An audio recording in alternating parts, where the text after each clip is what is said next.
बारिश की बूंदें खिड़की के शीशे से होती हुई मेरे दिल के दहलीज पर गिर रही थीं, हर बूंद एक चुभन बनकर। ठीक इसी बारिश के बीच मेरे 10 साल के बेटे आरव ने मुझे वो बात कही जिसने मेरी दुनिया हिला दी। माँ, उसने अपनी छोटी उंगलियों से मेरी साड़ी का पल्लू पकड़कर कहा, पापा आपको समय नहीं देते, आप हमेशा उदास रहती हो।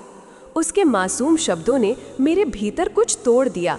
मैंने उसे गुस्से में झिड़क दिया, उसे अपने कमरे में जाने को कहा, पर उसकी बात मेरे जहन में एक जहर की तरह घुल गई।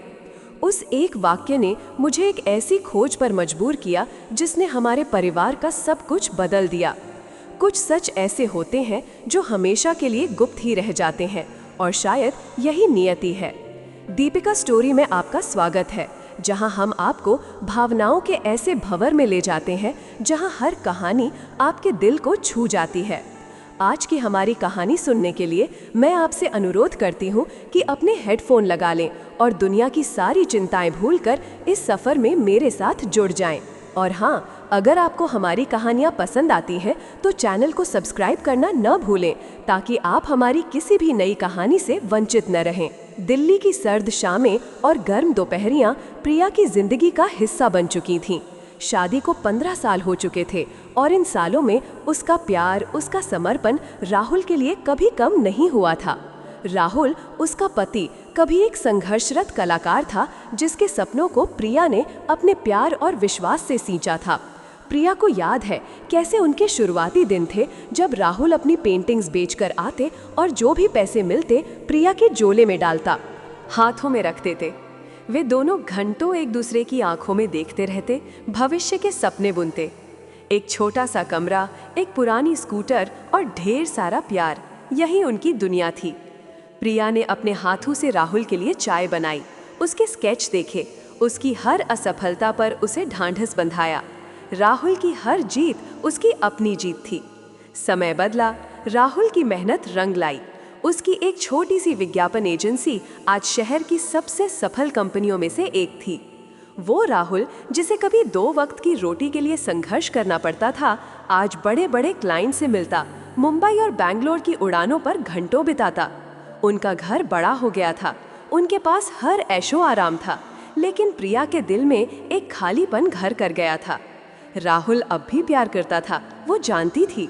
जब भी घर आता, आरव को गले लगाता, प्रिया के माथे पर एक हल्की सी चूम लेता, पर वो पुरानी चमक, वो पागलपन, वो बेताबी कहीं खो गई थी। प्रिया घंटों अपने पुराने एल्बम देखती रहती, राहुल की बाहों में लिपटी अपनी तस्वीरें, उनके हंसी मजाक के पल। क्या हम बदल गए हैं राहुल? वो अक्सर खुद से पूछती। राहुल का जवाब हमेशा एक जैसा होता, प्रिया तुम जानती हो काम कितना है, ये सब तुम्हारे और आरव के लिए ही तो कर रहा हूँ। प्रिया समझती थी, पर उसका दिल नहीं मानता था।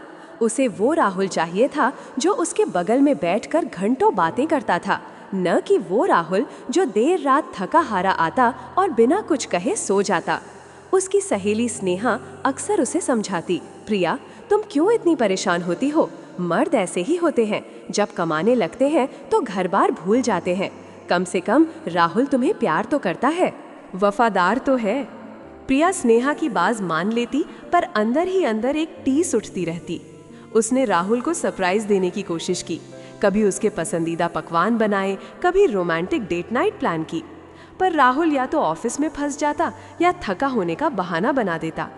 प्रिया आज नहीं, मैं बहुत थक गया हूँ, कल पक्का, वो कहता, और कल कभी नहीं आता। पिछले महीने राहुल ने आरव के जन्मदिन पर भी छुट्टी नहीं ली थी। उसने मुंबई से वीडियो कॉल किया था। आरव ने केक तो काटा था, पर उसकी आंखों में उदासी प्रिया को साफ दिख रही थी। पापा हमेशा बिजी रहते हैं, आरव ने उस दिन फुसफुसाते हुए कहा था। प्रिया ने उसे गले लगा लिया था। नहीं बेटा, पापा तुम्हें बहुत प्यार करते हैं, वो बस काम में व्यस्त हैं। और फिर वो बारिश का दिन आया। आरव के स्कूल में एक नाटक था और उसने राहुल को आने के लिए कई बार कहा था। राहुल ने वादा भी किया था, इस बार पक्का बेटा, मैं तुम्हारे नाटक में सबसे आगे बैठकर तुम्हें देखूंगा। प्रिया ने भी खुशी खुशी तैयारी की थी। उसने राहुल के पसंदीदा कपड़े प्रेस करके रखे थे। शाम को जब बारिश शुरू हुई और राहुल का फोन आया, प्रिया का दिल बैठ गया। प्रिया, मुझे माफ़ करना, यहाँ मुंबई में एक अर्जेंट मीटिंग आ गई है। क्लाइंट बहुत महत्वपूर्ण है, मैं आज नहीं आ पाऊंगा। प्रिया ने फ़ोन रख दिया। उसकी आंखों से आंसू बहने लगे। आरव ने अपना नाटक अच्छे से किया था, लेकिन प्रिया जानती थी कि उसके दिल में भी एक खालीपन था। रात को जब आरव सो गया, प्रिया खिड़की के पास खड़ी थी, बारिश की बूंदों को निहारते हुए। उसकी आंखों से आंसू रुके नहीं रहे थे। तभी आरव आया। उसकी छोटी सी आवाज ने प्रिया को चौंका दिया। माँ, तुम रो रही हो? नहीं बेटा, प्रिया ने जल्दी से आंसू पोंछे। ये तो बस बारिश की ठंडी हवा लग गई। आरव थोड़ा और पास आया। उसने अपना छोटा सा हाथ प्रिया की साड़ी के पल्लू पर रखा। माँ, पापा आपको समय नहीं देते, आप हमेशा उदास रहती हो। आरव के इन मासूम शब्दों ने प्रिया को झकझोर दिया। उसके दिमाग में एक बिजली सी कौंध गई। उसे लगा कि उसके दिल का सबसे कमजोर हिस्सा किसी ने छू लिया है। ये दर्द इतना तीखा था कि वो सह न सकी। चुप हो जाओ आरव, तुम्हें कुछ नहीं पता, जाओ अपने कमरे में, प्रिया ने लगभग चीखते हुए कहा। उसकी आवाज में गुस्सा नहीं था, बल्कि एक गहरी पीड़ा थी। वो नहीं चाहती थी कि उसका बेटा उसके रिश्ते की ये कड़वी सच्चाई जाने। वो नहीं चाहती थी कि आरव अपने पिता के बारे में ऐसा कुछ भी सोचे। आरव डर गया। उसने अपनी माँ को कभी इस तरह से बात करते हुए नहीं देखा था। वो बिना कुछ कहे अपने कमरे में चला गया। उसकी छोटी पीठ पर प्रिया की गुस्से भरी आवाज का बोझ था। आरव के जाने के बाद प्रिया वहीं फर्श पर बैठ गई। उसकी आंखों से आंसुओं की धारा बह निकली। तुम्हारा पति तुम्हें समय नहीं देता। आरव के शब्द उसके कानों में गूंज रहे थे। क्या ये सच था? क्या वो इतनी अंधी हो गई थी कि अपने ही बेटे की बातों को नजरअंदाज कर रही थी? इस एक रात ने प्रिया को मजबूर किया कि वो अपने रिश्ते पर एक बार फिर से नजर डाले। अगले दिन प्रिया ने खुद को शांत किया। उसने आरव से माफी मांगी और उसे समझाया कि वो परेशान थी। आरव ने उसे गले लगा लिया, लेकिन आरव के शब्द प्रिया के दिमाग से नहीं निकले थे। उसने राहुल के व्यवहार पर और बारीकी से ध्यान देना शुरू किया। राहुल का फोन, जो हमेशा उसकी पहुंच से दूर रहता था, अब प्रिया के लिए एक रहस्य का पिटारा बन गया था। वो कभी भी राहुल का फोन नहीं छूती थी, क्योंकि वो उसके व्यक्तिगत स्थान का सम्मान करती थी। लेकिन अब आरव के शब्दों ने उसे मजबूर कर दिया था। एक रात जब राहुल गहरी नींद में था, प्रिया धीरे से उठी। उसका दिल जोरों से धड़क रहा था। उसने राहुल का फोन उठाया। उसकी उंगलियां कांप रही थीं। उसने गैलरी खोली।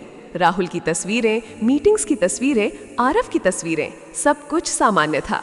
फिर उसकी नजर एक फोल्डर पर पड़ी जिसका नाम मुंबई प्रोजेक्ट था। उसने फोल्डर खोला।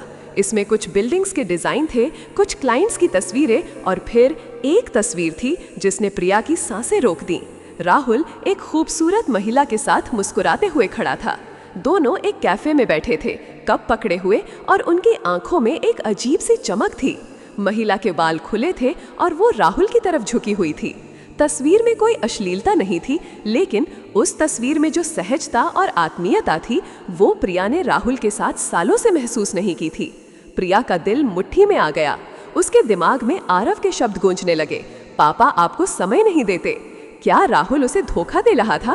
क्या ये महिला थी जिसके लिए राहुल मुंबई की इतनी यात्राएं करता था?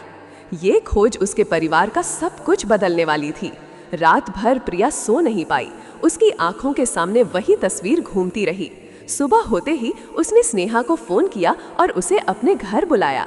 स्नेहा ने प्रिया की बात सुनी, उस तस्वीर को देखा और फिर गहरी सांस ली। प्रिया, ये तो किसी प्रोजेक्ट पार्टनर जैसी लग रही है। हो सकता है ये बस एक प्रोफेशनल मीटिंग हो। स्नेहा ने प्रिया को दिलासा देने की कोशिश की, पर प्रिया का दिल ये मानने को तैयार नहीं था। उसकी आंखों में जो चमक थी स्नेहा, वो मैंने राहुल की आंखों में सालों से नहीं देखी। प्रिया ने राहुल से सीधे बात करने का फैसला किया। जब राहुल अगले दिन घर आया तो प्रिया ने उसे शांत स्वभाव से पूछा, राहुल, मुंबई में तुम्हारा प्रोजेक्ट कैसा चल रहा है? तुम्हारी टीम में कौन कौन है? राहुल ने सामान्य तरीके से बताया, हाँ प्रिया, बहुत अच्छा चल रहा है। मेरी टीम में कुछ नए लोग हैं। एक आर्किटेक्ट है नेहा, बहुत टैलेंटेड है। नेहा? प्रिया को उसका नाम भी पता चल गया। अगले कुछ दिनों तक प्रिया ने राहुल का और भी बारीकी से निरीक्षण किया।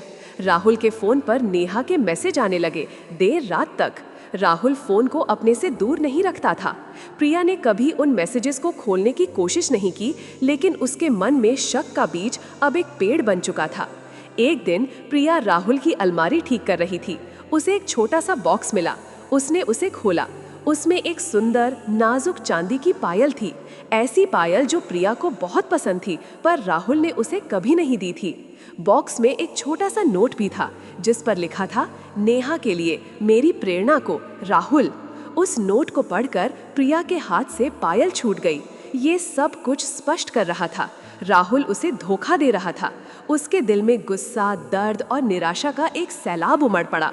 उसने वो पायल और नोट वापस बॉक्स में रखे और बॉक्स को अलमारी में छिपा दिया। वो जानती थी कि उसे राहुल से बात करनी होगी, लेकिन वो नहीं चाहती थी कि आरव के सामने ये सब हो। प्रिया ने राहुल को डिनर पर बाहर चलने के लिए कहा। राहुल थोड़ा हैरान हुआ पर मान गया। एक शांत रेस्टोरेंट में प्रिया ने राहुल से पूछा, राहुल, क्या तुम मुझसे कुछ छिपा रहे हो? राहुल का चेहरा सफेद पड़ गया। प्रिया, तुम क्या बात कर रही हो? ऐसा कुछ नहीं है। क्या नेहा नाम की कोई चीज है राहुल, या मुंबई प्रोजेक्ट सिर्फ एक बहाना है? प्रिया की आवाज में दर्द था पर आंखों में दृढ़ता। राहुल ने गहरी सांस ली। प्रिया, नेहा मेरी एक बहुत टैलेंटेड कलीग है। हम एक बहुत बड़े प्रोजेक्ट पर काम कर रहे हैं। वो मुझे समझती है। तुम्हें समझती है? प्रिया की आवाज तेज हो गई। और मैं तुम्हें नहीं समझती।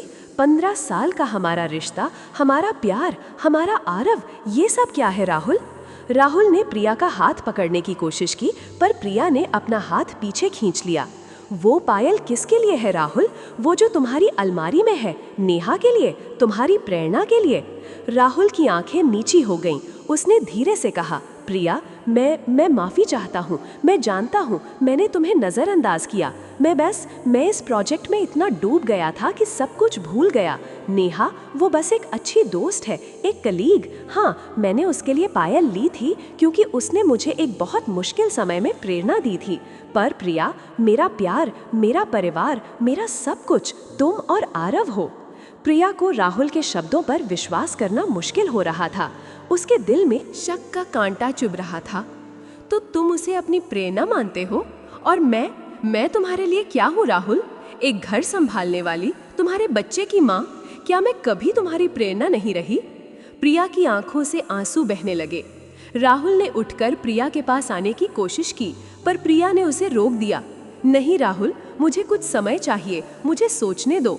प्रिया उस रात घर लौट आई, लेकिन राहुल रेस्टोरेंट में ही रहा।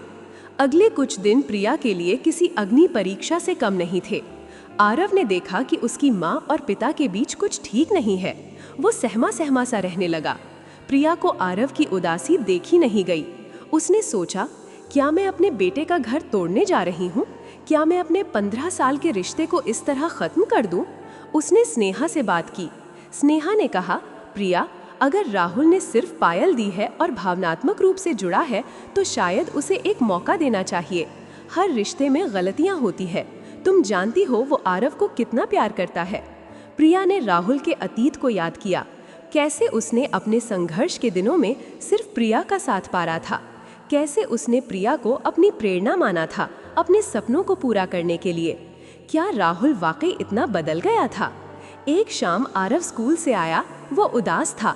माँ, आज मेरे दोस्त के माता पिता अलग हो गए। प्रिया का दिल बैठ गया। उसने आरव को गले लगा लिया। चिंता मत करो बेटा, ऐसा हमारे साथ कभी नहीं होगा। प्रिया ने खुद से वादा किया कि वो अपने बेटे के लिए इस रिश्ते को बचाने की हर मुमकिन कोशिश करेगी। उसी रात राहुल घर आया। उसकी आंखें लाल थीं, जैसे वो कई रातों से सोया न हो। वो चुपचाप प्रिया के पास आया और घुटनों के बल बैठ गया। प्रिया, मुझे माफ़ कर दो। मैंने तुम्हें बहुत दर्द दिया है। मैं जानता हूँ मैंने तुम्हें नज़रअंदाज किया। मैंने अपने काम को तुम्हारे और आरव से ज़्यादा महत्व दिया। नेहा, हाँ, वो टैलेंटेड है और हम एक बड़े प्रोजेक्ट पर काम कर रहे थे। शायद मैं उसकी तरफ थोड़ा भावनात्मक रूप से आकर्षित हो गया था। पर प्रिया, मेरा दिल, मेरी आत्मा हमेशा तुम्हारे और आरव के लिए धड़कती है। मैंने कभी तुम्हें धोखा देने का नहीं सोचा। वो पायल, वो बस एक नासमझी थी। मैंने उसे दिया ही नहीं था। मैंने उसे खरीदा था, पर फिर मुझे एहसास हुआ कि मैं क्या कर रहा हूँ। मैंने उसे अलमारी में छिपा दिया था। प्रिया ने उसकी बात सुनी। उसकी आंखों में आंसू थे। उसने राहुल को उठाया। मुझे भी माफ कर दो राहुल, मैंने आरव को उस दिन डांटा। मैं तुम्हें खोने से डर गई थी। तुम कभी मुझे नहीं खोगी प्रिया। राहुल ने उसे गले लगाया। हमेशा। उस रात उन्होंने घंटों बात की। राहुल ने प्रिया को अपने काम के दबाव के बारे में बताया, कैसे वो एक बड़े प्रोजेक्ट में इतना उलझ गया था कि सब कुछ भूल गया था। उसने वादा किया कि वो अब से अपने परिवार को पहली प्राथमिकता देगा। प्रिया ने भी अपनी भावनाओं को व्यक्त किया, कैसे उसे अकेलापन महसूस होता था, कैसे वो पुराने राहुल को याद करती थी। राहुल ने अगले ही दिन नेहा से बात की और उसे बताया कि वो अब से अपने काम और परिवार के बीच संतुलन बनाएगा। उसने अपनी टीम में कुछ बदलाव किए ताकि उसे मुंबई की कम यात्राएं करनी पड़ें। कुछ दिन बाद प्रिया ने चुपचाप अलमारी से वो पायल का बॉक्स निकाला। उसने देखा कि राहुल ने उस नोट को फाड़ दिया था। पायल अब भी वहीं थी। प्रिया ने उसे देखा और फिर उसे एक पुराने डिब्बे में बंद करके रख दिया। उसने राहुल को कभी नहीं बताया कि उसने वो पायल और नोट देखे थे। राहुल ने भी कभी उस पायल का जिक्र नहीं किया। ये एक ऐसा सच था जो प्रिया के दिल में हमेशा के लिए गुप्त रह गया। उसने राहुल के पछतावा पर विश्वास करना चुना। उसने अपने परिवार को बचाना चुना। उसे पता था कि राहुल ने सच कहा होगा, पर उसके मन में कहीं एक छोटा सा संदेह हमेशा रहेगा। ये संदेह, ये दर्द, ये उसकी अपनी निजी लड़ाई थी जिसे उसने अकेले लड़ने का फैसला किया। धीरे धीरे उनके रिश्ते में फिर से गर्माहट आने लगी। राहुल ने आरव के साथ ज्यादा समय बिताना शुरू किया, प्रिया के लिए फूल लाने लगा और उनके लिए डेट नाइट्स प्लान करने लगा।